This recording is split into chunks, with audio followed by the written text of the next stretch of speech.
All right. Welcome into the Questionable Podcast on this winning Monday. You got Scotty Questions here with Meko.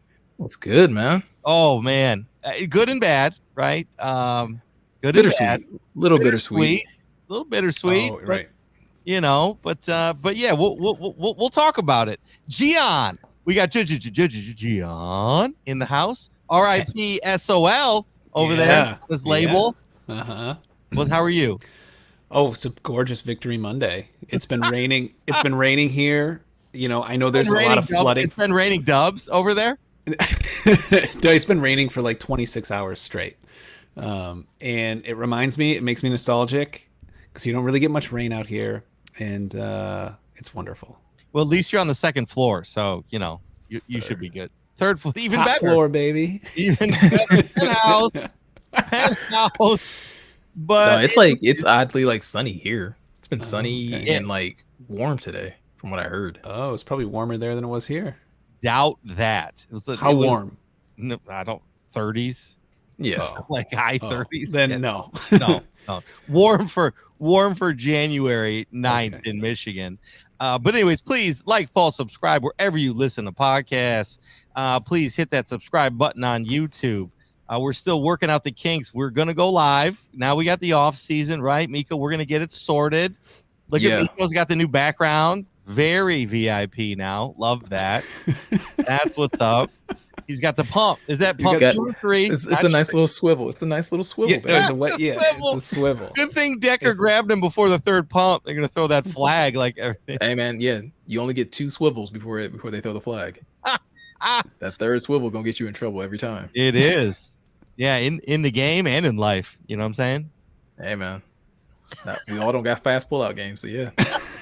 Know your swivel count. Know your swivel count. Oh, that's a t-shirt. Such a multi. So anyways, we're going to hop right in here. Lions play spoiler to the Packers. Thank goodness. I couldn't be happier for the team, the coaches, ownership for the Lions. It was a great sight to see Aiden Hutchinson doing the Lambeau leap, to see the Detroit Lions social media just destroy Rodgers and the Packers. Fantastic. It was love a to see day it. that will live in infamy because it just feels good. Now, it could feel better. I'm, like Meko said, bittersweet about not making the playoffs. However, this is an amazing consolation prize. I don't care. We shut him up. We did everything that we could. You know, mistakes were made. Let's be honest. There were we had fouls that were fouls. Let's be honest. We had flags that were flags. You know, they didn't call it on the other team, but we got called on it. But we talked about it last week. I said we're going to play the Packers and the officials. We got to get through it. And you know what we did? And shout out to Dan Campbell too for coaching a good game. And you know, we talk about everybody learning and all the rookies growing and learning. You know, Dan Campbell learning to be a better coach at the end of the year, out coaching LaFleur. Like that was amazing to see. We're straight up out coached in the fourth quarter. Yeah. Oh, you're gonna go offsides? That's fine. We're gonna decline it. No problem. Oh, decline. It was a stroke of genius. That was, you know, and everybody's confused. They panned up to Sheila's like, what's Sheila for? What's happening? Why do we not want this?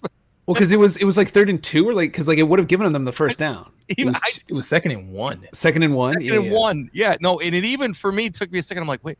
Oh, we get an extra play. So you know, all of it, even dealing with the announcers, just all over Aaron Rodgers. And after they wiped their faces off, after they wiped off all that, you know, they opened their eyes and we're winning. And our offense won the game. And to me, that was very cool. Defense did a great job, but for offense and Goff to win the game, Jared Goff, like shotgun, yeah. Wow. It's a great day to be a Lions fan. It could be better, like we said, but here's the thing. You know, we haven't been talking about draft. We weren't, and the other thing too, we weren't, me, and I'm going to speak for myself. You guys, we can talk about it. I was rooting for the Rams to win so we go to the playoffs, not for the Rams to lose so we get a better draft pick. I think that's also a shift. right? Yeah. Rooting for the draft pick, right? Oh, okay, we just need another pick. No, we want them to win because we're going to be in the play. Like, that is a shift. That's a paradigm shift. John, you can explain that later.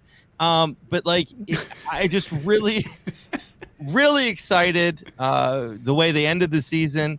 There are some games that are going to haunt us. Meko, John, we talked about this a little bit, but I got to give a shout out to the entire team, the coaching staff. They got it done in Green Bay, and that was a huge ask. And we knew it would come down to this game. We talked about it. They climb Mount Everest, man. They did, and I just couldn't be happier as a Lions fan today. And that's just fun. It was a fun game. And then we had fun after, dude. I was on the Pride of Detroit podcast until like 2 a.m. in bed, just like watching these guys. They got Mina Kimes came on. That was crazy. She came on for like 10 minutes. That was cool. She changed her all of her social media handle images to Jamal's face. Oh, Jamal's face. Yeah. Oh, yeah. Yep. She did. No, So anyway, so that's where I want to start. But Meko, lead us off. But I do want to start with this before we get, too much further. I do, I think it's time for one of these. Wrong one. I said the Lions won a game. Man, we going all the way. All the way, baby. We about to celebrate. Come on, why? Because the Lions won a game. That was a bait and switch there. Ha ha ha. Man, I for me personally, that's kind of how I have to describe how I felt today. It felt so bittersweet because really love the fact that we were able to shut up Aaron Rodgers. Love the fact that we were able to get a very convincing win. Like nothing crazy, nothing, fluky, nothing that Packers fans can cry about and be like, oh, well, you guys got lucky on this situation. Right. You guys were healthy. We were as healthy as we could be. And we beat you straight up, and to seal the deal, with a pass to get a first down to basically be able to milk the clock. It just felt like it was a huge sigh of relief. But at the same time, I'll be honest with you guys, and some people may kill me for this in the comments. I couldn't have like the same level of excitement that I saw everybody else having on like Twitter and even like the energy that you guys had in our text of like just how excited you guys were, because it was like, but we're not going to the playoffs. It felt it felt hollow in a sense, only because not because their effort was wasted, but it was because I wanted to see this continue. And it was a realization that like the ride's over. You've been on this amazing roller coaster of a ride the entire season, and you have to get off, and you're not ready to get off the ride yet. And that's really what it felt like this morning, where it was just like, man, I don't know if they could have went into San Francisco and beat the 49ers. I don't know if that would have been a possibility, but I would have been excited to talk about it. I would have been excited to dissect it. They would have given them a game. They would have given them a game. I mean, we would have gotten after Brock Purdy for sure. You would think. And so Goff might be destroyed and be in a wheelchair after, but yeah, because Nick Bosa would have been a nightmare to deal with. Yep. What, he got 15 sacks on the season? 15. Last time I checked, he had 15, but he may have like 16, 17. He might be something 17. It's up there. It's something ridiculous.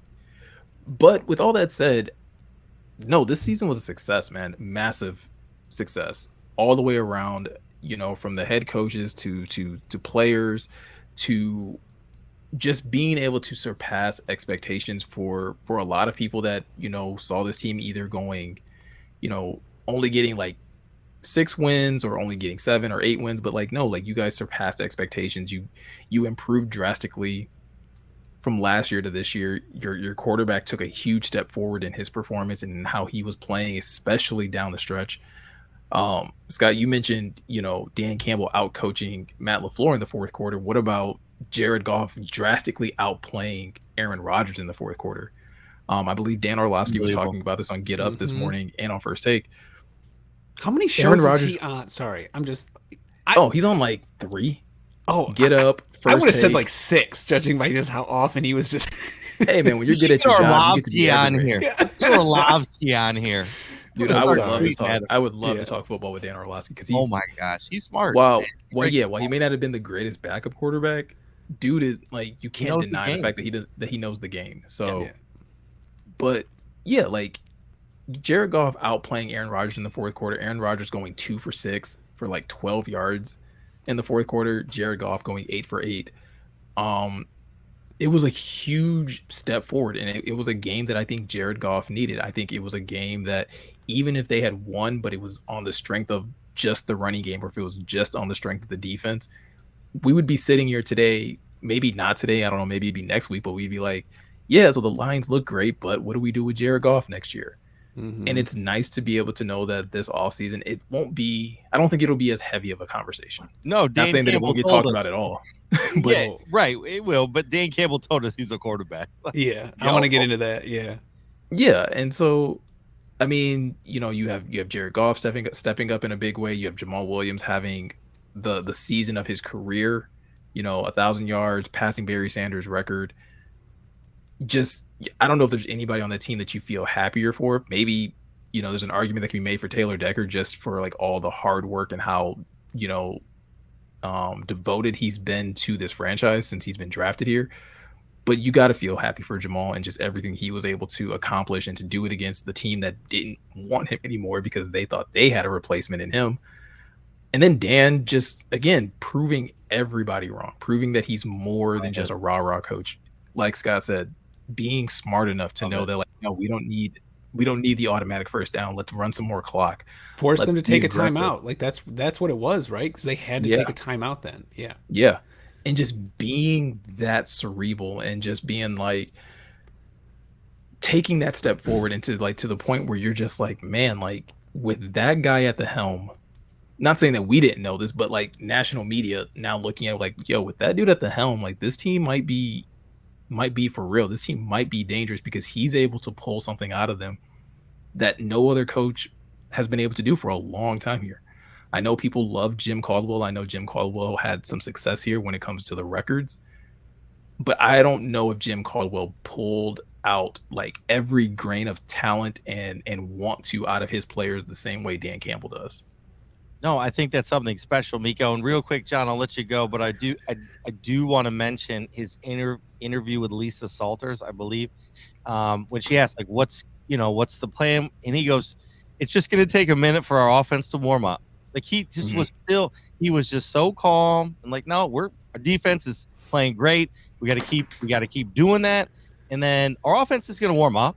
And as soon as he said that, they did. Right. As soon as like he knows his team better than anybody. And as soon as he said that, they'll warm up. They'll be good.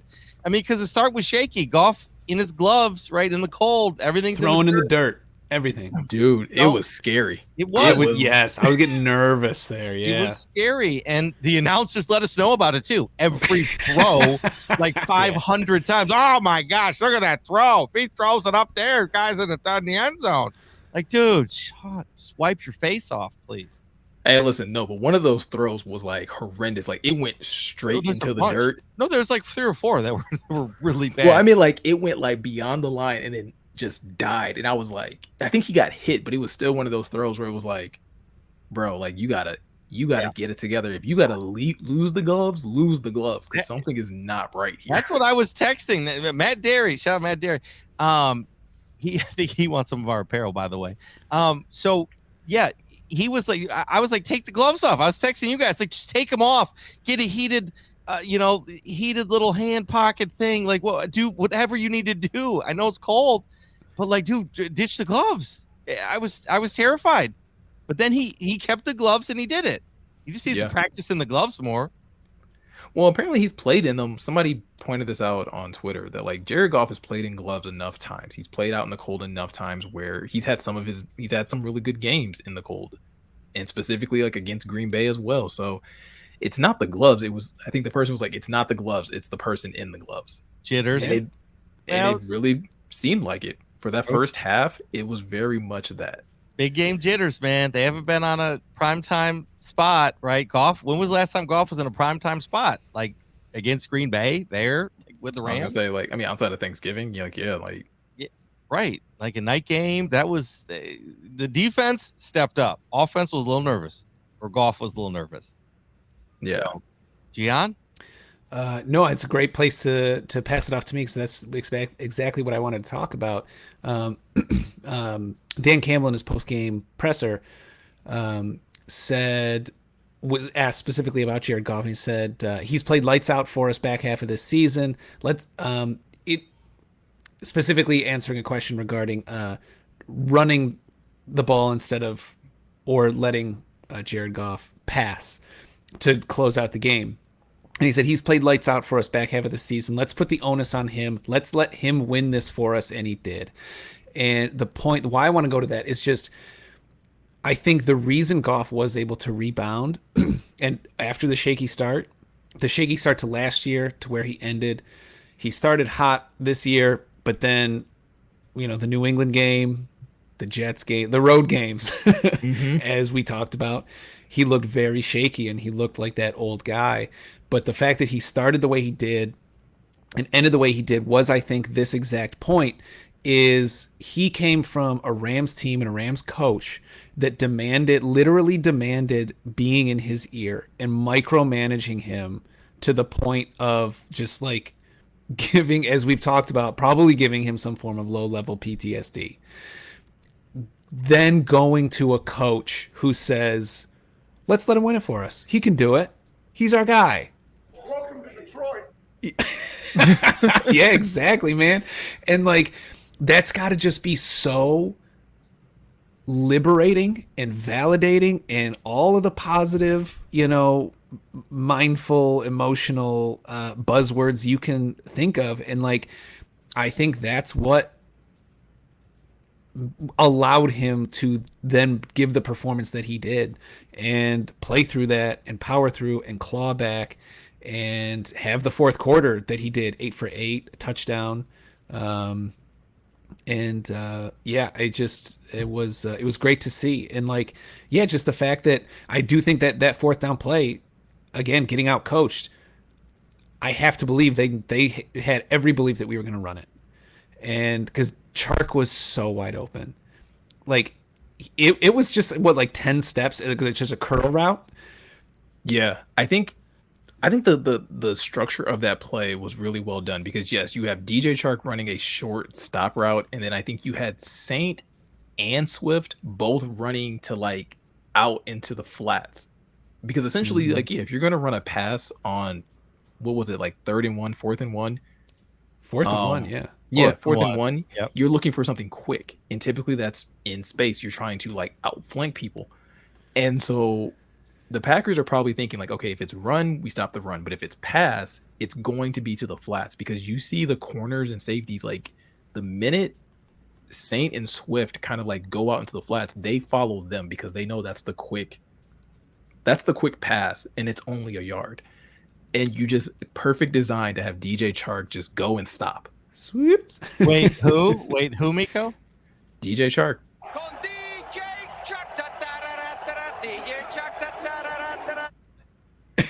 Amazing.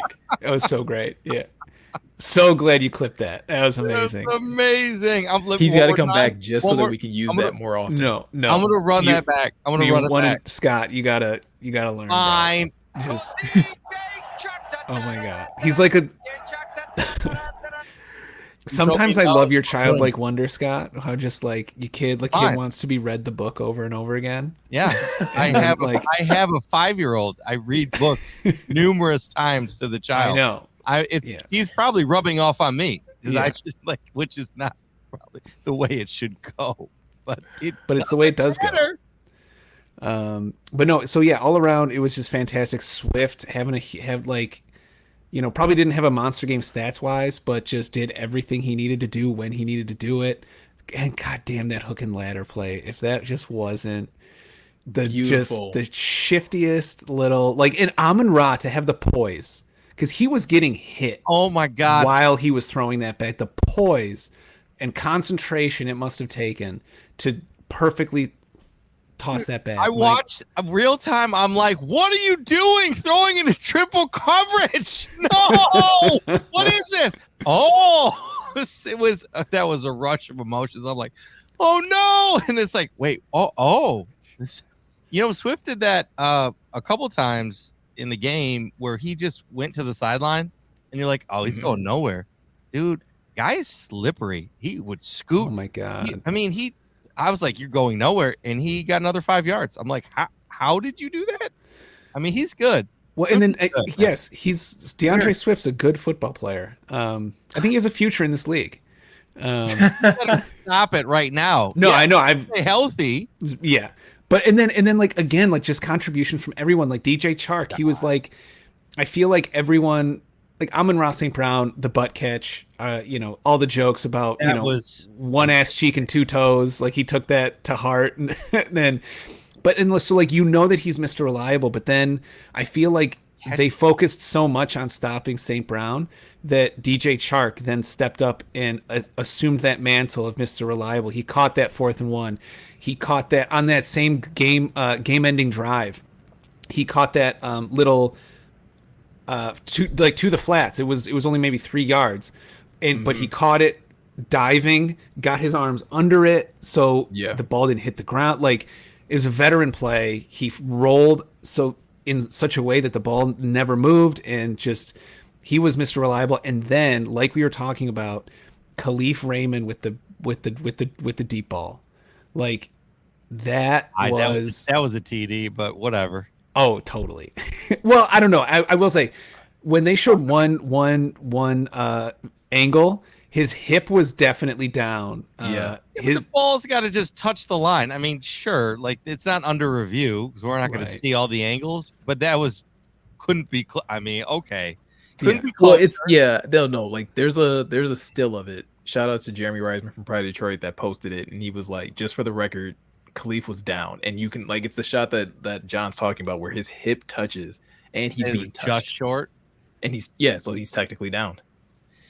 Did you? So Khalif Raymond was a top. Not that we care about PFF. He was a top-rated offensive player for the Lions. Though. Really? He was. Yeah. Yeah. It's weird, dude. And that dude's got to be so tough, man. Because he's not a big dude, and he got creamed on that one play coming across the middle, and he just had broken ribs. What's that? He had broken ribs. What? Yeah, he broke his ribs. I think on the hit that you're talking about, he had a broken rib. And he was like, no, I'm still playing. Oh, my God. Grit. So, that's just badass and also a little dangerous. Break a rib, puncture a lung. Yeah, but I mean, it just goes to show, again, I guess we haven't pointed him out specifically, but it goes, like, a lot of credit has to go to Ben Johnson to understand his personnel so well. And to understand how to put these players in position to succeed. I mean, if it wasn't for a holding call, Jameson Williams has just an amazing breakout, just outrun the defense. Stumbled and still outran their entire defense for a touchdown. Like, dude, it was perfect play design, perfect play call. Totally. And if he scores that, different game too. Like right in their face, right off the.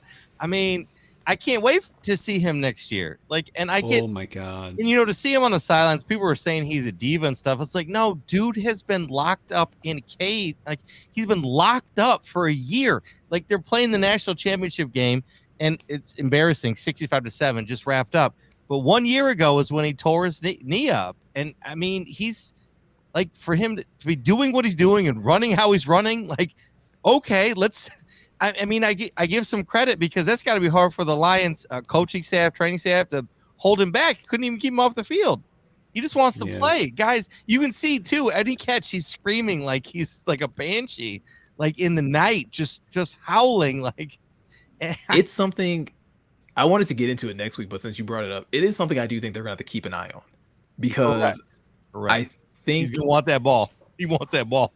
Well, yeah, and I do think his gripe is legitimate. I think he has a legit gripe because he is open.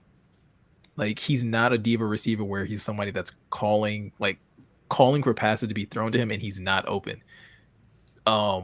Watching that game last night and seeing Christian Watson Aaron Rodgers just throw stuff up and just believe that Christian Watson's going to get it.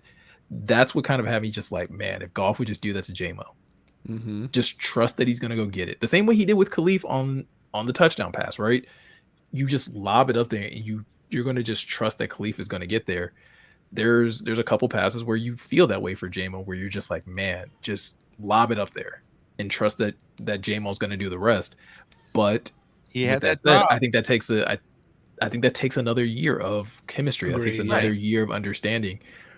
4 games with Goff, right? I mean, he's had how many? I mean, yes, I'm with you on all this. I think the chemistry will happen.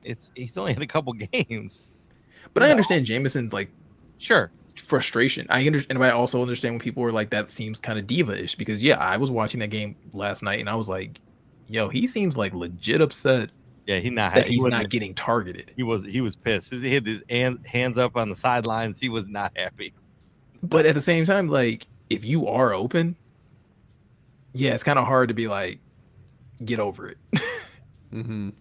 Right, for sure. But here's the thing: we got next, like with this, I'm just happy, right? He got, like we talked about, he got his feet wet, he got the snaps, like he got his warm up.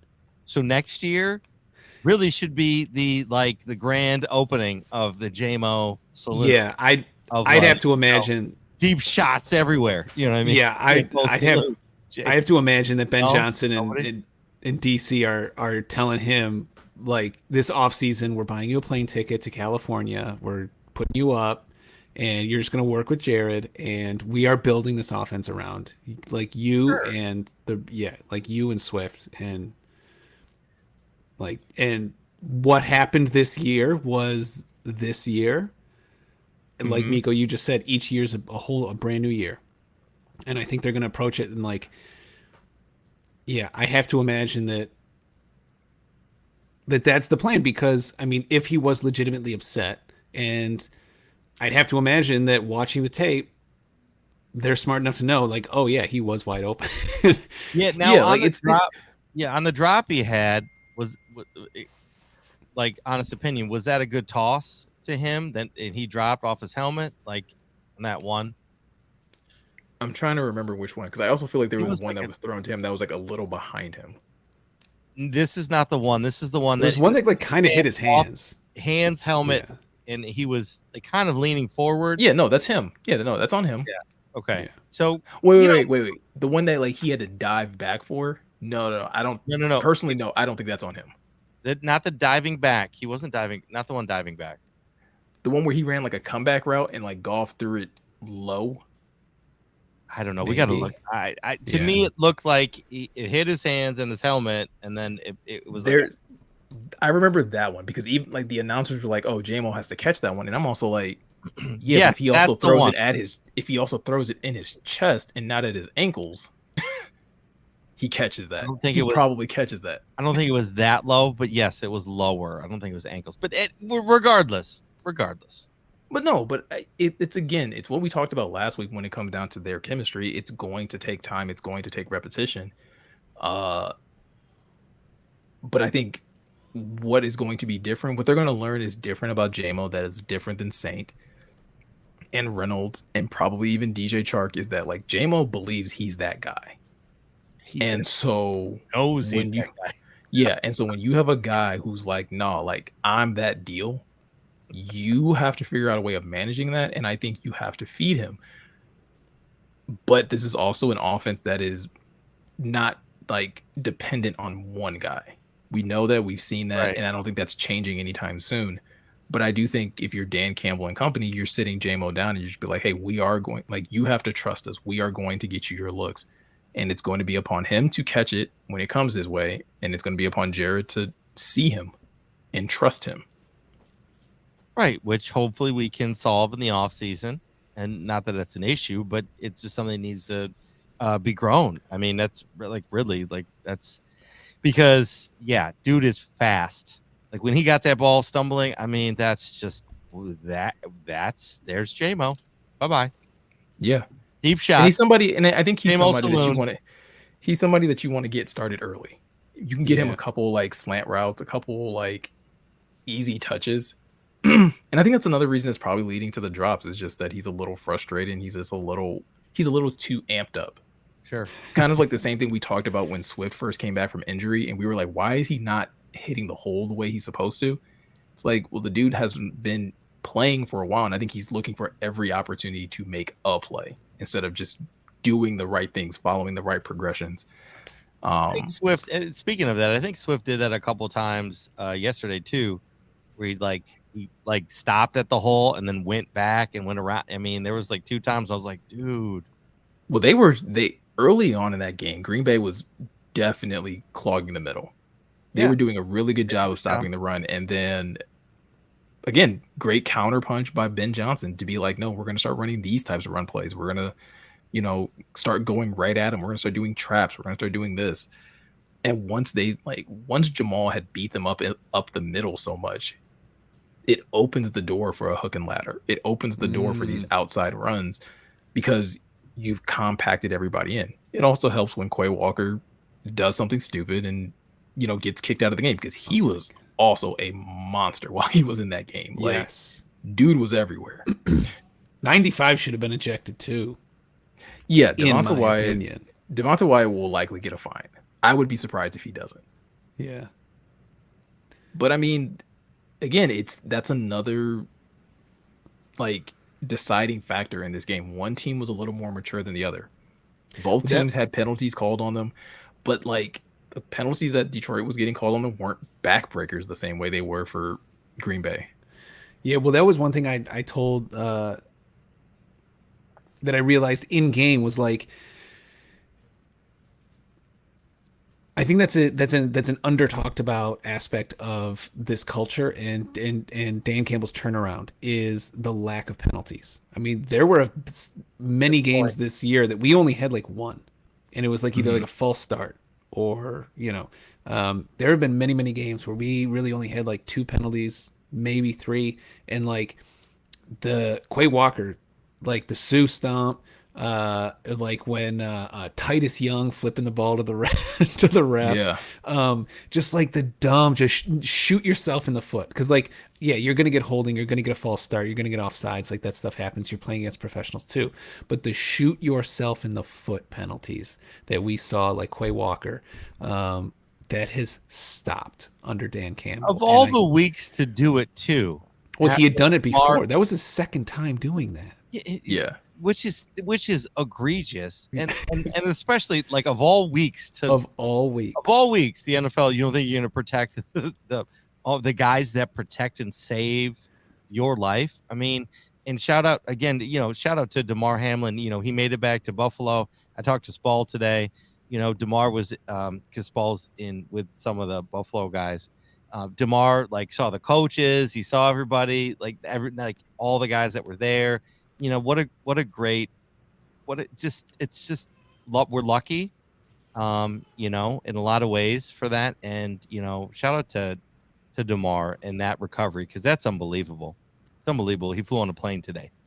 No, absolutely. I mean, considering what, we were dealing with on Monday. Yeah. 7 days. Last week. 7 days. Yeah. But yeah, I mean, it's going back to Quay Walker. It's an idiotic, boneheaded, immature play. I'm not gonna bash him too much about it because he's come out and apologized for it, and he's young, he's a rookie, and it was actually a thorough apology. It was a good one. It was a good one. It was much better than Pat McAfee's apology for whatever. His I thought Pat's apology was actually legit, because anytime you call yourself the B word, it was Pat style. Yeah, it's okay. Pat. It's fair. Okay. And with that, though, he's got to come. And speaking of that, shout out to Stick.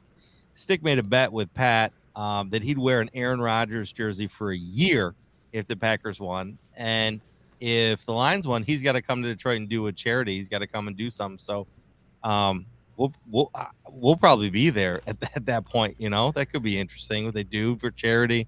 We'll see about that. But, good one, Stick. I texted him last night. He was dodging a bullet. Yeah, no, that's a little bit year. You're gonna wear Aaron Rodgers jersey for a year in Detroit? Yeah. I was wondering if it had happened. I was so curious if it was going to be the same jersey, or if he was just going to get a couple to put in rotation.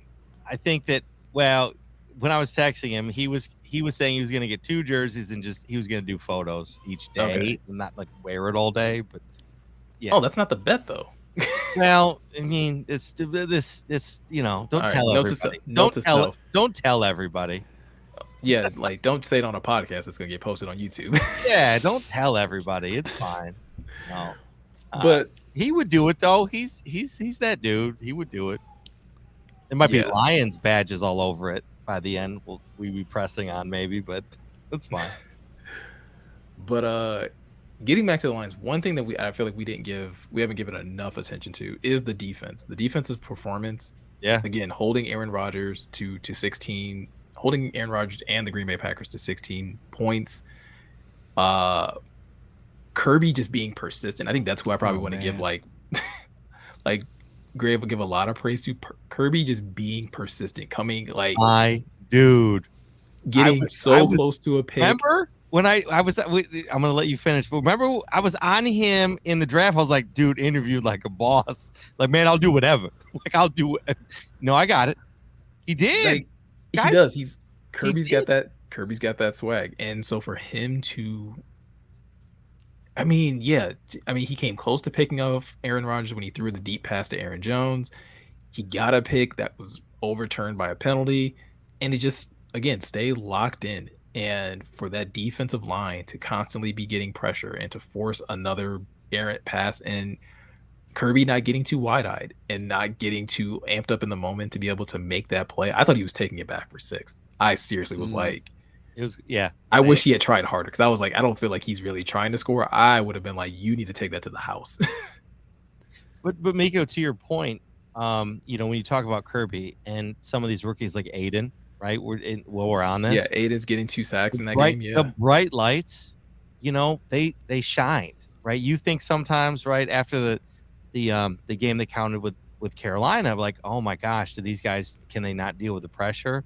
But on the biggest stage, Sunday night, bright light, those guys showed up, like, and were so locked in. Like, to your point, they were on it. Like Aiden right off the bat, like he was a man on a mission, and I loved it because I'm like, oh, just bury Rodgers in the dirt, and he did. He landed on him on that. Was it the first one or the second one? I think it was the first one. Second one, he landed on him. And Rodgers, I was shocked. Rodgers didn't even see him coming. He was coming for a minute too. Like, yeah. Like Rodgers, he had his head, but he had turned, and I'm like, how do you not see him, dude? Oof. Yeah, I'm bummed that James Houston didn't get his. That like Rodgers had just barely got by the line of scrimmage before he got hit, and I was like, dude. Yeah. Well, I don't know if you saw the tweet when there was like, what does James Houston have to do to draw a holding call?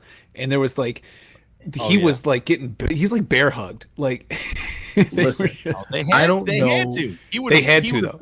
Destroyed Rodgers. He would have. I don't know what the conversation was with James Houston that was like, hey, you're gonna deal with David Bakhtiari all day.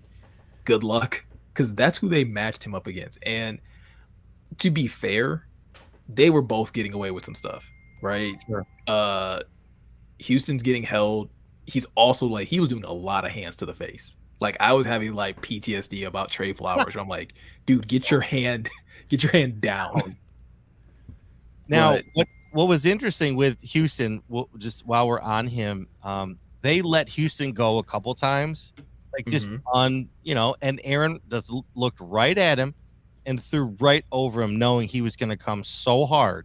Like, you're not going to cover me. I'm going to destroy you. And there's a couple times he was waiting for it. Like, geez, what's that? I said pause. You said come so hard. Oh. I got rid of the laughter button because I have something else for you guys. But anyway, but he was coming towards him, and I felt like that was one of their plays. Is they wanted Houston to. They were just throwing over him and over him, and I do want to say I think that is a difference between Houston and Aiden in what they do. Is Aiden would do that once and get thrown over, and I think Aiden would have stopped the second time and stood there because they're throwing just over him as he's running. Aiden would have stopped and blocked it, or that's how Aiden maybe is like getting his pick. He just is adapting to the situation a little bit quicker in Houston. And Houston got called, he got pulled off sides by Aaron with a, was that a 4th and 1 where he got a 3rd and 1? Third and 1. 31, and then they're like, it was like a 3rd and 6, and they got him off sides and then turned into like a 3rd and 1. Yeah, I mean, regardless, but Houston's been amazing. But he hasn't played that many snaps, right? So you gotta, talk about that too. But I really was rooting for Houston to just, do a 360 like leg sweep destroy of Aaron. Didn't happen. I just wanted him to get 9 sacks. I wanted him and like Hutch to both finish with 9 and to just like have this ridiculous tandem going forward. And It's still a ridiculous tandem.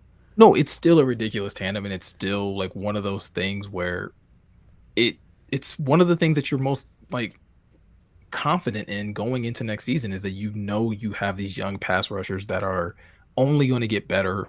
Hopefully, hopefully Yeah, that they continue sure. to work hard and develop and come back, bigger, stronger, faster, all of those things, more technically sound. But dude, it was a great showing by that group. Isaiah Buggs played the game of his life. He played unbelievable. A lot of people are talking about how Jamal like needs to be re-signed like right now. Isaiah Buggs deserves that same type of love. He deserves a Great. contract. Yep. That goal ASAP. line stand was, he just put his stamp on it. Man, Like, they didn't get in because of him.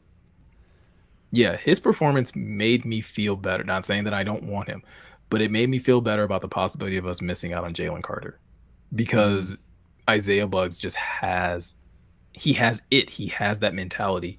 Like Dan Campbell said in his press conference, they feel like they have a really good foundation with these guys. And I think Isaiah Buggs is proven that he's part of that foundation. I don't know if he'll ever be a Pro Bowl type of defensive tackle, but I don't think he also needs to be that. No. For this group, I think you just need 2 guys that can literally anchor the middle of your defensive line, and you can trust game in, game out to just be disruptive. I agree. I mean, he had a great game. Aleem played well too.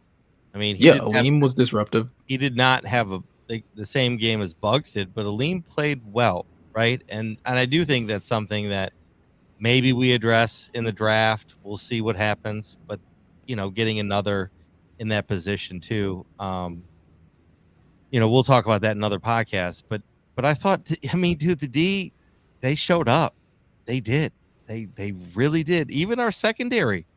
I mean, Christian Watson had some one-handed. I mean, he had to have ridiculous catches. He did in order to do anything. And that was it, right? I mean, who else did damage? Like, I mean, nothing all that great. I mean, again, Lazard caught that touchdown pass. Tunyon had a couple really good catches early in the game, which had me concerned about linebacker play and stuff like that. But no, like that group rallied, that entire defensive unit rallied together and kept that game under control, kept Aaron Rodgers from doing anything ridiculous.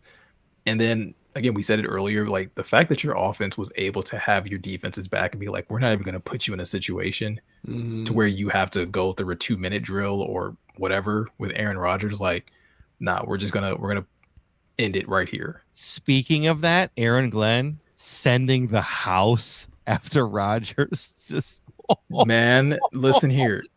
That scares me every time he does it because he's gotten bitten. This team has gotten bit by that play. True. He's also gotten bitten not sending the house, right? Like, yeah. It's both ways. But in that instance, it worked. We had coverage and talk about just the whole machine working together. Like, and then his dance. He's going down the sideline. I think we need a T on that. I was going to gift that up too, but I haven't done that yet. Great. That was so good. So I do have a question for you guys.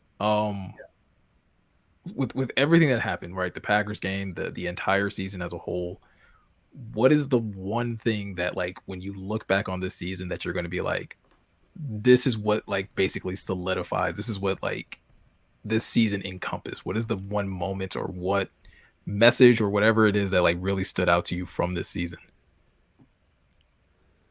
What do you mean? Like, can you clarify that? I just want to make sure I'm answering the. Thank you for asking that, Scott, to buy me more time. You're welcome. Like, are you saying like there's a lot that happened this season? Like what? Like there's a lot that happened this season. Whether it's a moment, whether it's just like an attitude that you're just like, yo, like this is what I'm going to take away from this season. No playoffs. Okay, 9-8, I got it. But this is what I'm taking away from this season. I got it. I know where I'm going right away. From this season, starting on Hard Knocks, episode 1, Jamal Williams giving that speech to the team, and then Jamal Williams breaking Barry Sanders' record, going for over 1,000 yards, and then also like dotting his I with the post-game speech yesterday. To me, that was very much Jamal. We're a fan of all the Lions, but Jamal is really a very big like piece of this team. He's the heart of the team. We've seen him in a lot of different moments, and to me, this is one of the ones. And I think it's more so because he broke Barry Sanders' record, and I think that's epic. And I think a lot of credit needs to go to the O-line because a lot of his touchdowns were first and goal, right? I mean that's a lot, but still, he got him, and the O-line did it. And he had 2 walk-in touchdowns. I'm going to say that again. Walk-in touchdowns where I was like, oh, man, I've seen us get stopped here. Oh, he's walking in the end zone. Now, I know the Packers' run D is not great, clearly. But, like, he walked those 2 TDs in. To me, that is a really big storyline here. I mean, the speech he gave in Hard Knocks talking about, the team and how much he loves the guys and him crying there. And he ends the season crying. He dedicated the game to his great grandpa. Yep. Yeah, 92. So that was, that was awesome. And Don't let these tears fool you. There's all dog around this mug. And he ends with that. And so to me, that was cool. That was cool to see. It was a full cycle, and so it's a full story. And when we were texting, like, this game's going to be a movie, and so on and so forth, and in very much, in a lot of ways, it was a movie because it was the end, right? Meko, you were saying that you didn't want to see the end, but sometimes me as a videographer, it's nice to see the end, so then I can start working on something else. We can work on, So, I would love to be going to San Francisco, but we've had an emotional roller coaster this year. I'm not gonna lie, we're all exhausted. Everybody, that team's exhausted. So they get some rest, and that's where I go with that. And that's just one of the angles I have, but that was the one that came to mind when you said that. Gotcha. Gian. Does that answer your question? I want to know if that answers your question. Yeah. Well, okay. I mean, right. I'm not grading you guys on this. No, I want to make sure because I want to clarify question. I want to make sure I'm answering it correctly. Anyway. No, you're good. Okay. That's going to be a tough one to top. I think that was a fantastic answer. Oh, sorry. Were you saying something? Touchdown. I was giving you a compliment. I'm going to rescind it now. I take it back. That's fine. So worth it. I'm going to kind of do inspired by something someone just said. Not Scott though. It was. I'm gonna say like the Packers game. Week was it 9? Because that definitely was the turning point. And talk with Scott talking about bookends, be Jamal's speech to open Hard Knocks, and then Jamal's speech to close the season. It was just poetic in the same way that the Packers started our turnaround, and 15-9, and then from there on out we won 8 of our 10, and then the fact that Packers Sunday Night Football, it got flexed. It was a absolute under the lights, as big a game as we had all season, and we won it again. And the fact that the Packers were kind of the bookends of this brand new Lions attitude and energy. I think for me it was I think it was that. I think it was that first Packers game that that we just kind of fought and clawed, and it was like, oh, no, this is who we are. Okay, we can do this, like we talked about. Belief. I know we all have our things on that. Which, side note, I'm surprised, Meko, about the Carolina game. You didn't throw it in our faces about like you want belief without execution. That was the Carolina game. I feel like I touched on it enough. I didn't want to. In our faces, because like he cares about us.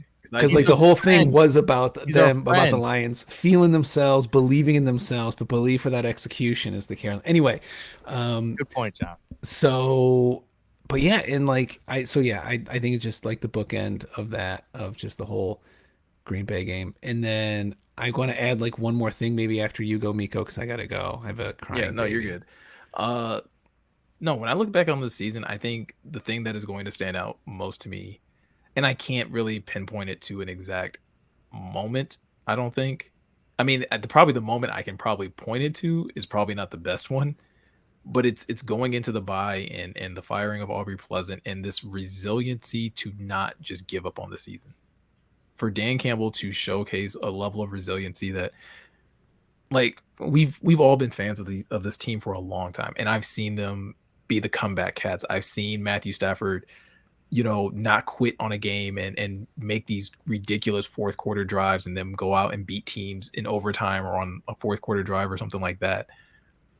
But this level of resiliency where it wasn't just like, oh, we're going to catch up to teams late in games, but to make an about face after such a horrible start, after they're really not seeming like there was going to be any type of improvement to this season, and to go on the run that they went on, and to basically say, like, we are blocking out all the noise. We are going to take to coaching. We are going to really like trust in each other and trust in the direction that we're giving and fight every single game.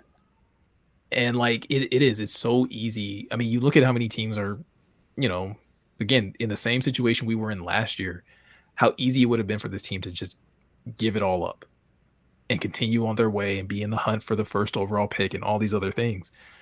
But to have that resiliency to be like, no, like there's still something to fight for. There's still something to play for. And you started to hear guys say it after this Packers game. At some point in time, it becomes just about pride. If nothing else, we are going to play for pride. We are going to play for somebody. We're going to play for respect, that we're going to go out here and not just expect people to give it to us and pat us on the back, but like we're going to take it. We're going to show it that we deserve every bit of the respect that we haven't gotten. It's probably the thing that I'm going to hang on to most from this season. It's the thing that I hope that they also carry most into next season, is that same type of mentality and that same type of attitude. Yeah, and I think, Miko, to your point, I think Shannon Sharp said it best. Those guys play their ass off for him. Dude. Mm-hmm. Like they do, and it's crazy.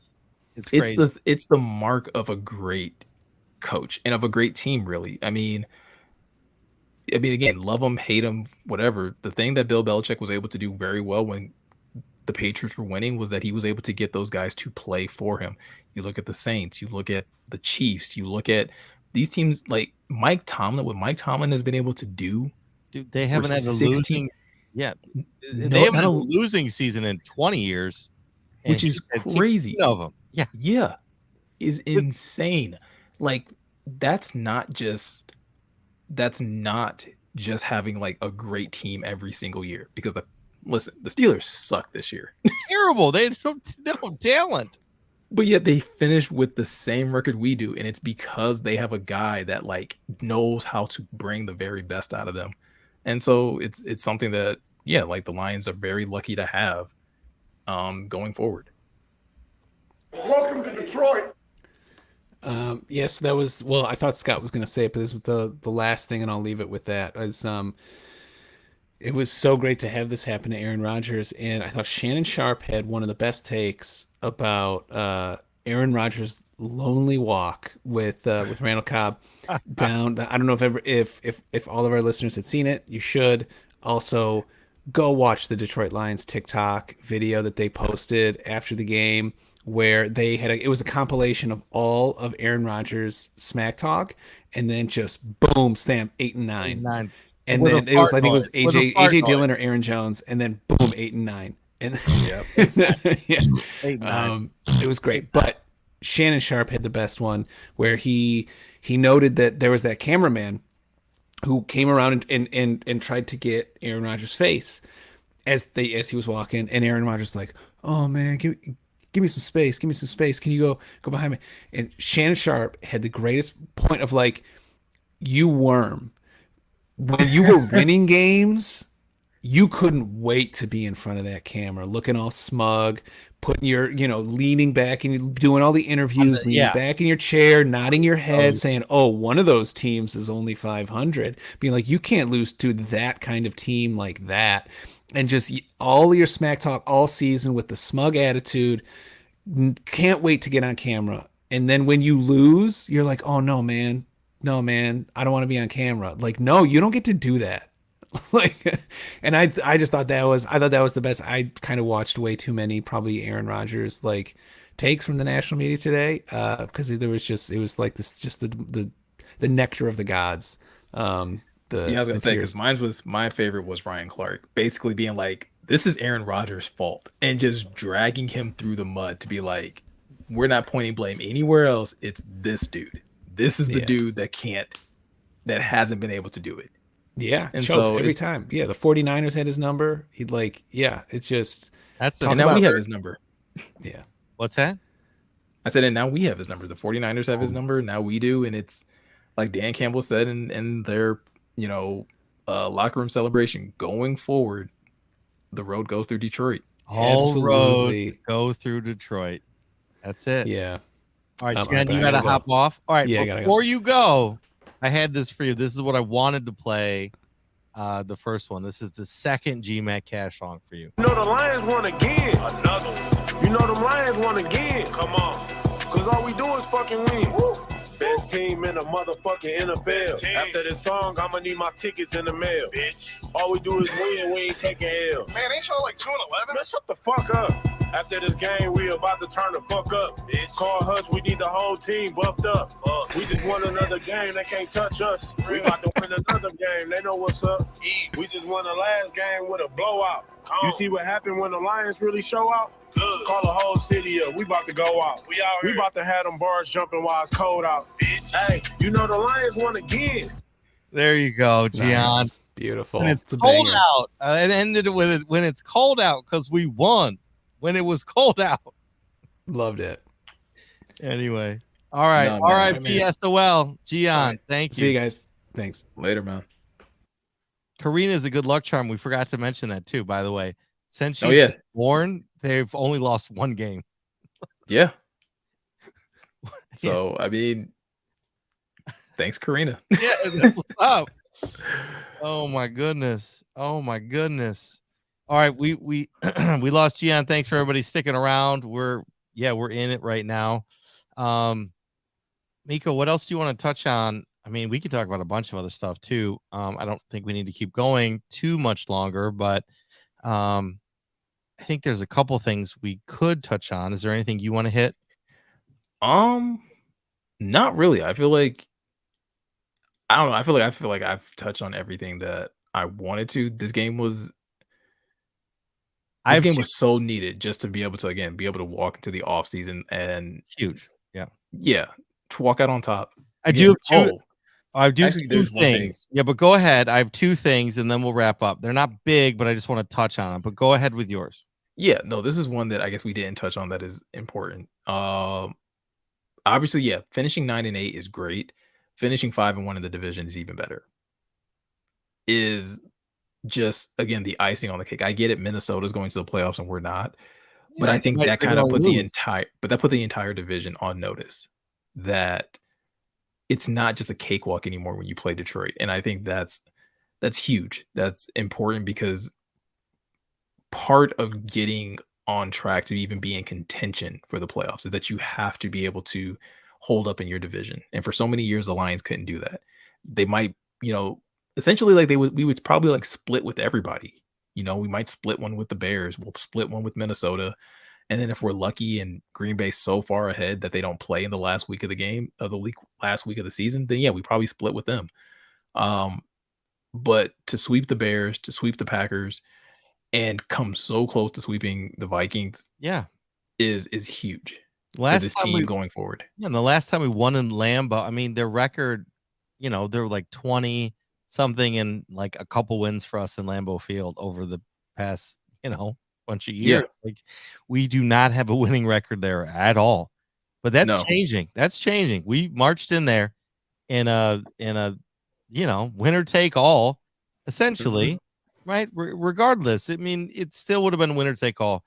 and we won. Now I do wonder, right, as we're talking about this, is Dan Campbell still calling the plays he's calling if it's, for a playoff spot? I think yes, with an asterisk, like maybe some. Oh yeah, no, I think You absolutely. think all of that you do? hmm Okay. Because I'm Because leaning that way. I just I'm like, you never know, but yeah, I think in games like this, because let's be honest, it really felt like the Lions treated this more like a playoff game than the Packers did. for sure. Yes. And so in playoff games, you pull out all the stops. You That's might fair. play it safe early on, but when it comes down to like, yo, we need like game changing, momentum shifting plays. Yeah, you call the crazy stuff that like you think will really the stuff that like no one has seen on tape. We had never seen that hook and ladder on tape at all. And I do like the announcers. They were saying they've never seen the hook and ladder played that way. That was Yeah. the cool thing too. Is like that is definitely a Dan Campbell, Ben Johnson special. Like we're gonna do it our way. hmm And into Dan's point of like, well, we're gonna throw it into the two most trusted guys to Amon Ra and Swift. Like, of course. And you had to because I forget who it was hanging all over Swift. He had his arm on him, you Yeah. know. Like that was crazy. I'm like, oh my gosh, what's that? Yeah. I mean, that's that's huge. And like I said, like so I think that's probably the other thing that we probably didn't really get to dive into. But yeah, like the fact that it doesn't mean a whole lot, but yeah, like Lions own the best in division record. Yeah, it's great. It's proud to be a Lions fan. It's been a long road, in Mhm. being a Lions fan. We've paid a lot of dues, all of us. And our parents, especially grandparents, paid a lot of dues. Paid a Yeah. lot of dues. No, And so absolutely. it's nice to get something. And like I said, it's not a playoff, we're not in the playoffs, but consolation prize just to knock Rodgers down and shut them up and him up and those fans up and the national media up. That's the other thing too. National media, that was crazy. Nobody, I mean, Rex Ryan and Greeny picked the Lions and Tony Dungy. Yeah. At John's point, we were talking is that Tony Dungy and Rex Ryan, ex-coaches, picked the Lions, which was interesting. Yeah. Also, you had Louis Riddick, I think, on Sports Center that night. He did pick too. No, basically saying that the Lions are Super Bowl contenders next year. Louis Riddick, they know what they're talking about. I mean, these guys.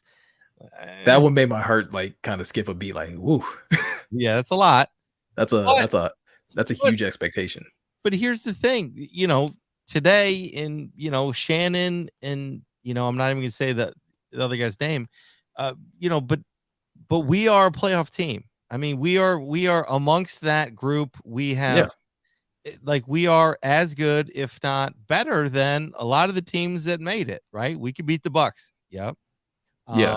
We could beat, like the I think we could Seahawks, beat Minnesota. We could beat Seattle. I think if we had right? another shot at Seattle, I think we beat Seattle. I think Yeah. the only ones that would be tough is like Dallas. Like Dallas has played crappy lately, but Dallas Right. just If they doesn't match up well with us. I don't think. correct, but if we played them again, I think we could beat them. I think right. If we could play them at home, I think we would absolutely beat them. Yeah, I think also earlier in the season in us, and I want to get to this point in a second, like our identity. I know it's a catch-all, but like I think this team does have somewhat of an identity you can claim. Mhm. And confidence, right? As the season went on, I mean, you get this team confident, look what we can do. And beginning of the season, we were trying to find out where we fit. And 1-6, that was Mount Everest. We talked about this. Us three, we're like, this is Mount Everest. We could do it, but you got to climb Mount Everest to do it. Yeah. And they did. They almost got to the summit and turned around because, they wanted to save their lives because the storm was coming. I mean, sometimes you got to turn. It just so happens. Yeah. And sure, it'd be great if they went to the playoffs, but also I do want to say for a lot of the rookies, in a learning experience, the year of the Panthers being a learning experience game, the Mhm. season being a learning experience, for them not to immediately turn a 3-win season into a playoff berth, I think that, again, now I'd love to see it, and you don't know about injuries. So that's the other thing that's a caveat.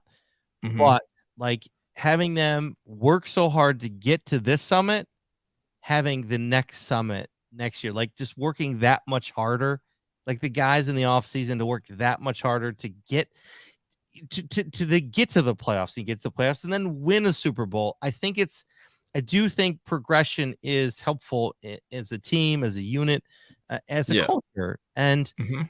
while we're on this, I did want to hit on real quick. I had two pieces. One was the kicker thing we don't need to talk about because whatever, we'll talk about that tomorrow. But I do think Badgley missing a kick that could have been a different game. We won, so it doesn't matter. We'll talk about kickers next week. We talk Sure. about the future. But afterwards, Scott Van Pelt was talking about the game, and they really focused on Rodgers and the failure of Green Bay and the missed opportunities and the penalties and all that. Sure. But then Scotty, he turned to Hasselbeck, right? They were covering the game last night. And he goes, having said that, whatever. He goes, I'm going to give you free reign to talk about the Lions and what they did right. And why did they deserve this? Mhm. And he said Dan Campbell has changed the culture. Like he has successfully changed the culture in the Lions. And he said, and I'm paraphrasing, and in the comments, correct me if I'm wrong, but he was saying he's changed the culture from a team and an organization that was not aligned with winning to one that is a winning organization and that believes that they can win and they can win and they can win big games and they're confident. And so he said a couple other things and SVP was on it too. And he says that culture is a catch-all, which is a good way to put it. And Mhm. identity is a catch-all. But in saying that, they both agree that the Lions have an identity and a culture, which is so hard to produce. Like you cannot do it. Like you can say this team has an identity or a culture, but you can't replicate it. You can't do it. It's something that just kind of happens. And Dan Campbell has done that in being quirky and in being, as Shannon said, unorthodox. Yeah. But the guys buy in, and that's all that matters. And to your point about Belichick and the guys to buy in to that system and next man up system. And I mean, this is all men up, almost like Yeah. everybody's. And to that point, I did want to say you got to give Dan and the organization credit because last year they said those that perform will get, they'll get chances. And Khalif Raymond, which we were talking about earlier, had in the notes, like Khalif Raymond is one of those guys. I didn't think we were talking. Does he have a spot on the team? I don't know, but he was the top again, PFF, whatever that is. But his rating in that system, he was the top offensive player for the Lions in a huge game who broke ribs, who stayed in the game. And you can't teach that. You can't coach that. You can't find that in the draft. You have to pull that out of players. And that's knowing who you have and knowing what they can do. And so that was another thing I did want to say is like what the season meant or like a big moment is like just the depths of which this team went and the coaches went to get the talent out of this team. And we talked about this. This is a team. Like they have a hand on each other's shoulder, and they're all going together in the same direction as fast as they can. Right. Yeah. And I think yesterday was an example of Rodgers and a team that has some talent, but nobody's touching each other's shoulders. Where's the other group? We're in the, you're in the dark. It's a buddy system. There's no buddy system there. The Lions have a buddy system, and the offense and the defense are having that. Special teams, it just, and that was the big thing I wanted to add on to with that. Yeah. No, and I think Dan Campbell said it today in his media availability, and I might be butchering this, but I believe it was something along the lines of like going forward, like the standard remains the same, but the expectation is going to increase. That is exactly what we said. Yes, I heard it. And that's the perfect way of looking at this season is that like when looking at what Scott Van Pelt and Hasselbeck are talking about, the expectation for the Lions is going to change with the way that Dan Campbell has changed this culture. They have now again, it's one season, right? You went from, Sure. 3 wins to 9 wins. Now you got to do the third season to see if that winning can continue. But at least that is now the expectation. That is now the work that you put in to win 9 games. Like that's the standard. You have to work that hard and harder to get this level of success. But the Right. expectation next year isn't going to be 9 wins. It's going to be winning the division and locking up a playoff spot, getting a home playoff game. Yep. Because And we that's win that game at home. We play so good at home. the Home city would field be advantage. rocking. The It city would be will. rocking. It will be rocking. It's the new 11th man. 12th man. 12th. Sorry. Yeah. No, but like that's yeah, so that's another part of what this season has been able to accomplish. The expectations have to rise. There's no more like we know who the Lions play next year, and obviously it's like you said, we can't project injuries. We don't know Yeah, it's free tough. agency. We don't know the draft. There's a lot of unknowns, but we do as a fan base, as a team, as the team has to look at things one way, but even as the fans, our expectations and our standards have to change. We can't keep going into seasons and being like, 7 wins, 8 wins. No, Like, no, like you have to start but I think they did that. believing this. That's what we're saying. They did that. They did that Oh for no, I'm just saying, like them. going into the season, that Yeah. wasn't there. Going into like Oh, from a no. fan base standpoint, No. it No. was not there.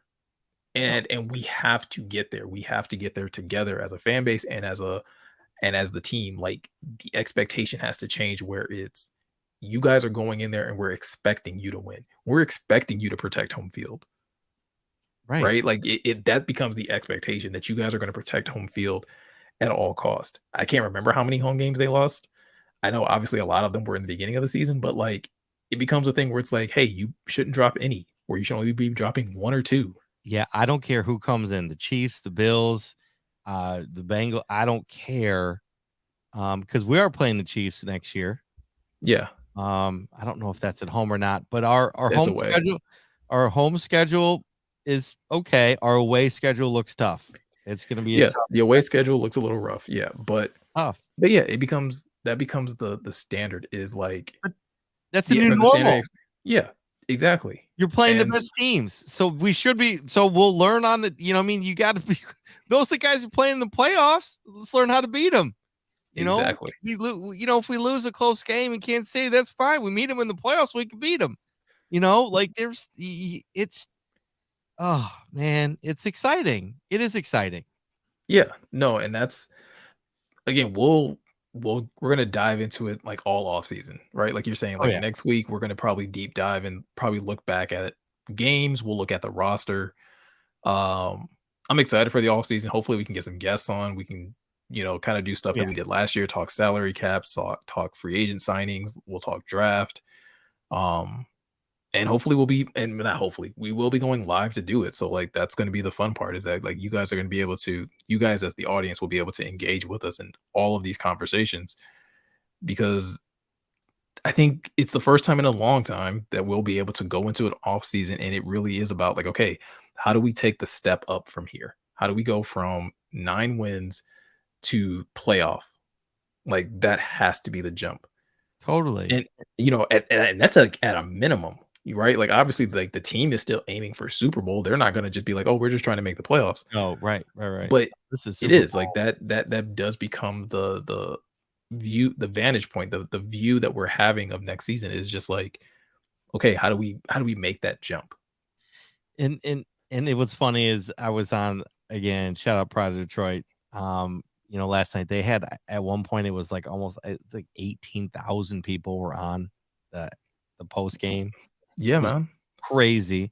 And as it got later, it was late, but like Eric Schlitt was like, this is the best time because he goes, this is best. We're just building. Now we're just adding to this and talk about Mhm. what we're gonna add.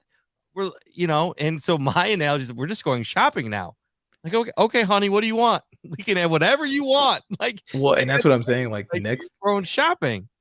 yeah, and the next few weeks are going to be, I think, are going to be interesting to talk about because as positive as we were like today, there's probably going to be like some negativity that comes back. There's going to be some disagreements as far as like who do we think needs to stay, who do we think needs to go, and all of those types of things. And I think but at the same time, like it's with the mindset of, again, playoffs and Super Bowl, instead of just like, well, we got to start winning games. Like this season proved that this team can do that.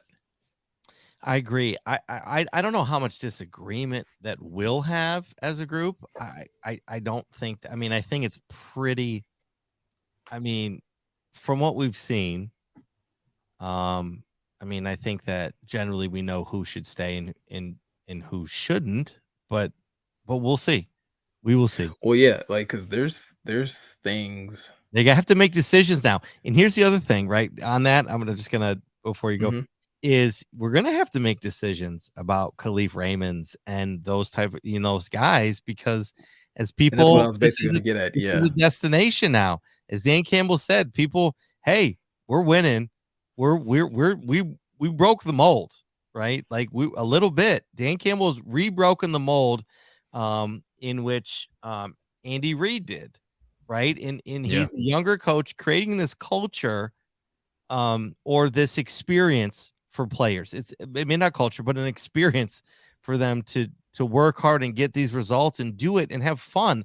And speaking of fun, I want to talk about the intros, but go ahead with your part. Well, what I was going to say was like this becomes a destination not just for winning, but also for development. If you feel like you've played somewhere and you feel like you haven't been utilized properly, and you feel like Kaminsky, that's what I was Bugs, going to say.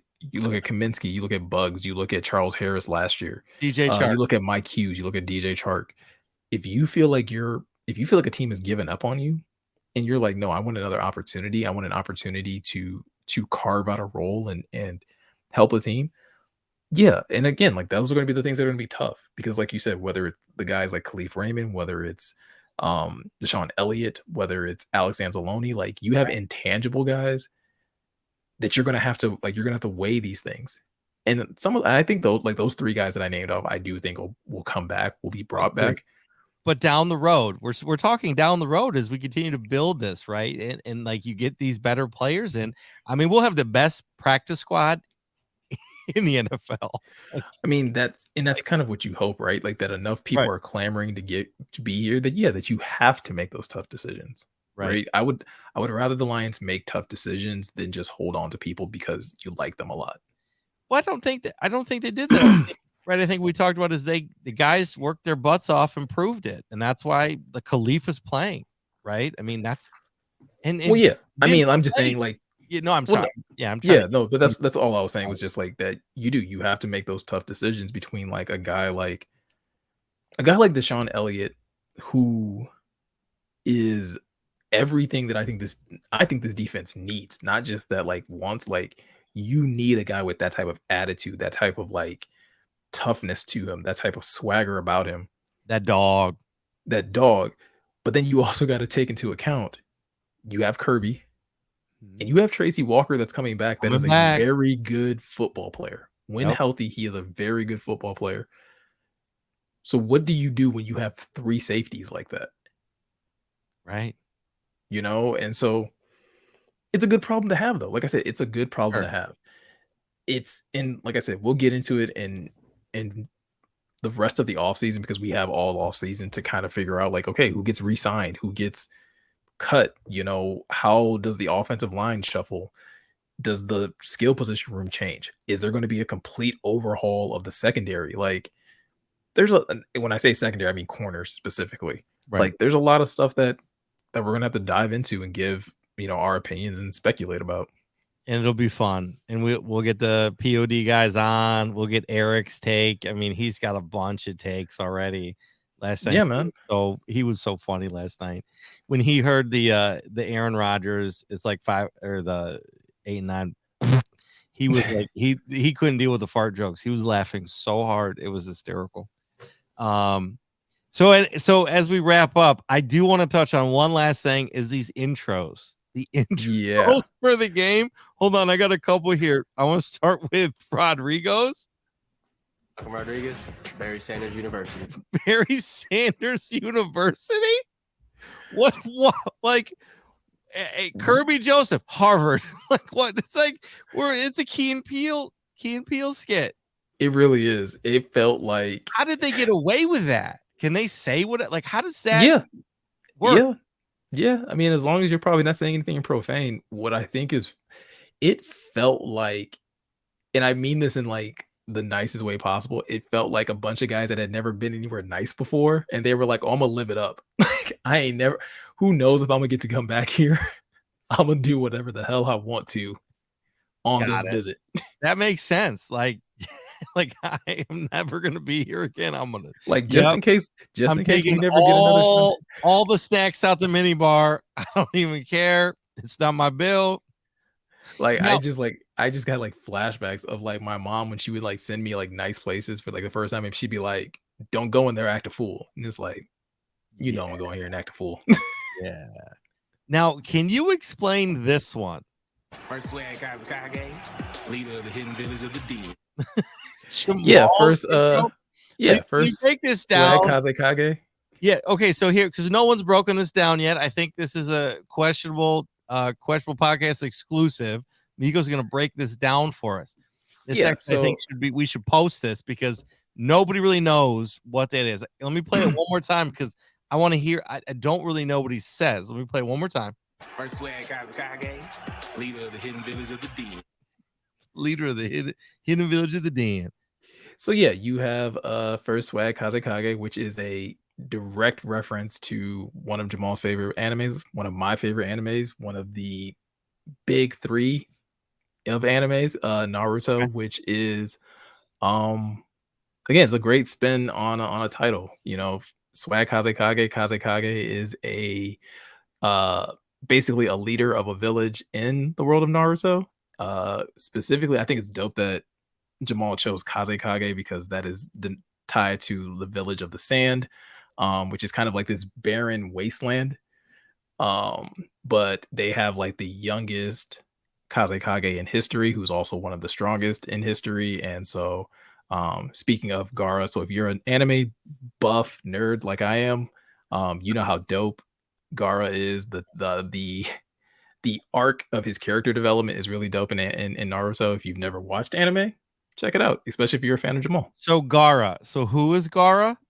Yeah, Gaara is, oh, man, so many. So Gaara is someone that you're introduced to, like in like the first couple early seasons of Naruto. Can you give me some analogies of like Gaara could be like Gaara. So personality wise, Gaara is very sheltered. Early on, he's very, very like he's never experienced love. He's been kind of shunned because of how strong and like they have this thing called tailed beasts, which are just like these spiritual monsters that they put inside certain people. And Gaara has one. And so because he has this untapped potential and this scary monster inside of him, a lot of people just don't like him. He was attacked as a child, all these types of things. So it's really like deep, like Jamal's connection to this character. But Gaara goes through this amazing character development where he starts to understand the appreciation of life and the appreciation of having friends and people around him that care about him, that he starts to understand that like people actually do care about his suffering. And so it's kind of dope. And so then Jamal is saying though that he's the first. So that's the other thing too. There's the title of Kage or Kazekage. In this sense, there are multiples, right? So like it's first, second, third, fourth, whatever it may be. Since Jamal is the swag Kazekage, he is saying that he's the first of that generation. And village hidden village of the den or of the D. I've heard two people say a different way, that based on like because just of how Jamal pronounces things. Basically he's saying like, the first swag Kazekage of Detroit, basically. So it's kind of dope. That's amazing. And for those that don't know, we got the Jamal Naruto cotton candy hoodie that like people have been picking that up too. Yeah, man, it's a dope hoodie. Like it's something that after the game there's been a bunch of orders after the game. So that was and that's one of the reasons why we need Jamal to re-sign, because we have a lot of ideas and concepts for a part 2 to that hoodie because or get Jamal in the pod. We need to post this on social, this little breakdown of what he said for his introduction. I don't know that I haven't seen it anywhere yet, so I think we need to post this and Jamal, if we've missed anything, if we've misinterpreted, please let us know. We will, we want to know. because I've literally sped through that, and it's mainly just because I do not want to show off my my anime nerd level too much. Because I can talk about this for hours. Well, maybe we should, and maybe we could get him on to talk about it because I want to learn more. Like ever since we designed that, that piece, like goodness, like in July, August. I mean, I've been getting into anime now in Naruto, and all of a sudden I'm like, oh my gosh, this is crazy because I'm a big comic book guy. I have been since I'm a kid. I'm a designer, for those that don't know, and it's fun. So that was cool. So thank you for breaking that down, Meko. That's what man, absolutely. Yeah. So having said that, I think that about wraps it up for tonight. We went a little long. But I thought that was a good show. Glad we got John for a little bit. We got all the clips in that I cut, those surprise clips. And thank you all for listening and hanging out. Please hit that like button. Please follow and subscribe wherever you listen to podcasts. Anything else though, Meko? No, man. Also go check out questionabletees.com. Yeah, thank you. There you go. I missed the plug. You can get the Swag Daddy hoodie. You can get the Dan Campbell kneecap noodle soup shirt. There's a lot of that. We got 2.0s coming next year too. We got a lot of stuff we're working on. So really, this 2023 season is going to be amazing. Wait, yeah, we're going to be on time this year too. Goodness. Oh yeah. So, all right. Well, I want to thank my fam. I want to thank the crew. I want to thank everybody in the comments. I can't wait till we get live. We're going to get live soon. So that'll be fun. We're going to get some more guests on in the off season like we always do and cover some other different topics. We'll see if the Red Wings can make it in the playoffs. I doubt it. But yeah, there's some stuff happening. And this was awesome and great season. Meko, thank you for everything. Gian, thank you. This season was fun, right? We had a lot to talk about, goodness. 1-6, turn it around, roller coaster. Tale of two halves, man. Tale of two different seasons completely. Yeah. So Meko, shout out to the family, shout out to the girls, shout out to you and John. And shout out to Lions Nation, One Pride. Like this has been dope. And I think again, our expectations for the future is just going to be higher. And I think it's with Dan and company leading the charge. Sheila as well. We don't give her as much praise for her leadership as an owner, but with all of those pieces working together, it gives me a lot of hope going forward for this team. Yeah, it is. And speaking of Sheila, for those that haven't seen it, watch the post game celebration. Dan Campbell gave the second game ball. First game ball was to Jamal, of course, for breaking Barry Sanders' record and going over 1,000 yards this season. And the second ball was to Sheila, and he's been around the league for a long time, and she's a great owner. So that was also cool to see. So anyway, we wrap it up for this season. I mean, we're not going anywhere, but that's the Lions season as it stands. Winning season, first time in a while. Got some things to talk about this offseason and up and to the left. So thank you all, and this is the Questionable Podcast out.